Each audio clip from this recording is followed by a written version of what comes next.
মাগির বেটি মাগি সব মাছ ধরে নিয়েছে মাগি, আমাকে একটু খাইতে দেয়নি। সব মাছ খেয়ে নিয়েছে?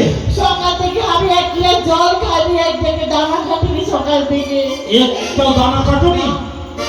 আমি আমি সকাল থেকে এক গ্লাস জল খাইনি, আমি দানা খাটি সকাল থেকে। আচ্ছা, ওই যে হ্যাঁ। সকাল থেকে দানা খাটি। তো তুমি দানা কাটলে কি হতো? গরু ছাগলকে কাটতা? না না গো, তুই বুঝতে পারছিস না কেন?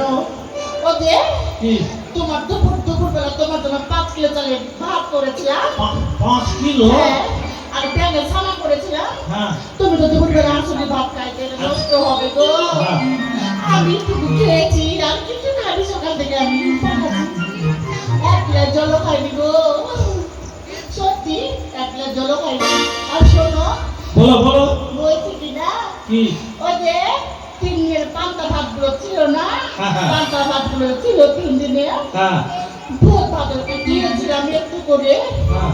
1 থালা করে 2 থালা দিয়েছিলাম। চামড়া মানুষ কত খাবে? আচ্ছা, একটু খেয়েছে আর থালাতে রেখে দিয়েছে। আচ্ছা। আমি একটু খেয়েছি, আমি কিচ্ছু খাইনি সকালে। আমি উপাস আছি, জামাটা দিয়ে দিয়ে জল খাইনি। ও, তুমি উপবাস আছো? হ্যাঁ, আর হচ্ছে তোমার মাকে হ্যাঁ। 5 কিলো আটা রুটি করেছে দিয়েছিলাম। কটা রুটি করেছিল? 5 কিলো? একটা রুটি করেছিলাম। আচ্ছা, হাত দিয়ে মাটিছিল না পা দিয়ে? আমি যেটা পেয়েছি সেটা দিয়ে মেখে দিয়েছি। আচ্ছা, সামনে যেটা ছিল, আমি কানে মানুষ তো। আচ্ছা। তো 5 কিলো আটা রুটি করেছিলাম তো। হ্যাঁ। তোমার বুড়ি মা ডাকবে কত খাবে? আচ্ছা। একটু খেয়েছে আর রাখে দিয়েছে। আমি একটু খেয়েছি, সকালে কিছু খাইনি আমি।